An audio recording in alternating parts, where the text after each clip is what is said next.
तुमची मुलगी बाहेरगावी शिकते का? आणि ती जर बाहेरगावी शिकत असेल, तर तिच्याही सोबत असंच काही घडतं का? आणि जर तिच्यासोबत असंच काही घडत असेल, तर आपण तिला लगेच सावरायला हवं. आपण तिला यातून बाहेर काढायलाच हवं. आपण तिला सावध करायलाच हवं. नमस्कार. मी वीणा वानखडे आणि तुम्ही पाहत आहात कुटुंब मंत्र. आमच्या सोसायटीत काही मुली रूम करून शिकायला राहतात. त्याचपैकी एक मुलगी काल मला भेटायला आली आणि ती मला म्हणाली, "ताई, मी तुमचे व्हिडिओ पाहते आणि मला तुमचे व्हिडिओ आवडतात." पण जेव्हा मी तिच्या चेहऱ्याकडे पाहिलं, तेव्हा माझ्या असं लक्षात आलं, की तिला काहीतरी मला विचारायचं आहे. तिला काहीतरी मला सांगायचं आहे. तेव्हा मी तिला त्यावर म्हणाली, "तुला काही मला सांगायचं आहे का?" तेव्हा ती मला म्हणाली, "ताई, मी माझ्या मैत्रिणीसोबत रूमवर शिकायला राहते.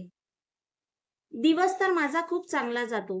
मित्र-मैत्रिणीसोबत अभ्यासात निघून जातो.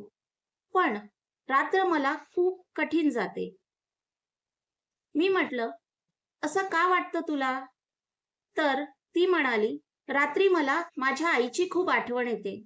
कधी-कधी खूप रडायला येतं. कधी-कधी तर असं वाटतं, की लगेच आईला फोन करावा." त्यावर मी तिला म्हणाले, "मग तू आईला फोन का नाही करत?" तेव्हा ती म्हणाली, "ताई, रात्री 1 वाजता किंवा 2 वाजता मी आईला फोन केला, तर तिला चिंता वाटणार नाही का? तिला माझी काळजी वाटेल ना, म्हणून मी तिला फोन करत नाही." आणि ती म्हणाली, की "ताई, मग मी काय करायला पाहिजे?" त्यावर मी तिला म्हणाले, "तुला आईला फोन करायला पाहिजे. कारण बघ, काल तुला अस्वस्थ वाटत होतं. आजही तुझ्या डोक्यात तेच फिरत आहे. म्हणजे तुझं कालही अभ्यासात लक्ष लागलं नाही. आजही तू त्याच विचारात आहे. म्हणजे आजही तू अभ्यास करू शकणार नाहीस. म्हणजे कालचाही दिवस गेला आणि आजचाही दिवस गेला. मग इतका कालचा आणि आजचा अभ्यास गेला ना तुझा, यात नुकसान कोणाचं झालं? तुझंच झालं. तू फोन का नाही केला, की आईला चिंता वाटेल.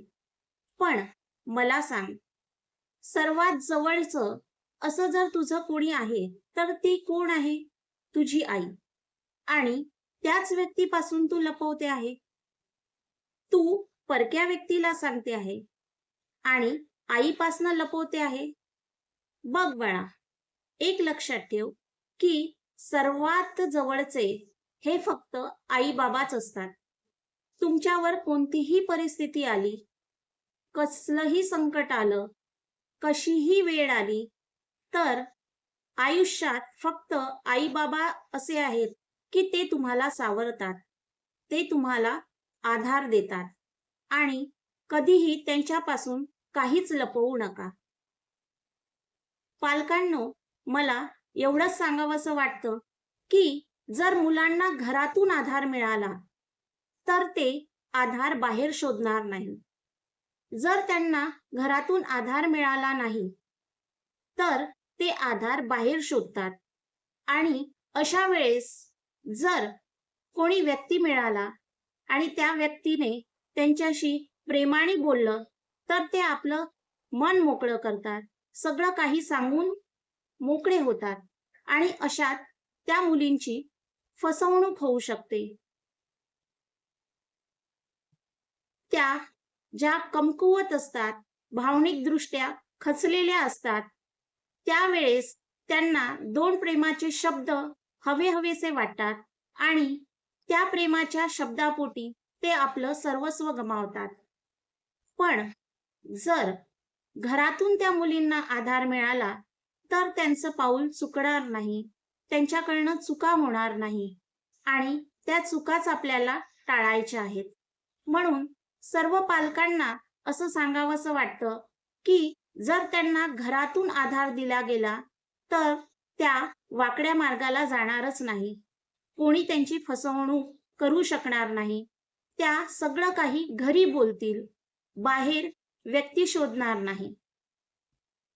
आणि आपल्याला हेच हवं आहे, की मुलींनी, मुलांनी सगळं काही आपल्याला घरी सांगावं. जर तुम्हाला हा व्हिडिओ आवडला असेल, तर व्हिडिओला लाईक आणि शेअर करायला विसरू नका. माझ्या चॅनलला सबस्क्राईब करा आणि अशाच पॅरेंटिंग टिप्ससाठी फॉलो करा कुटुंब मंत्रला.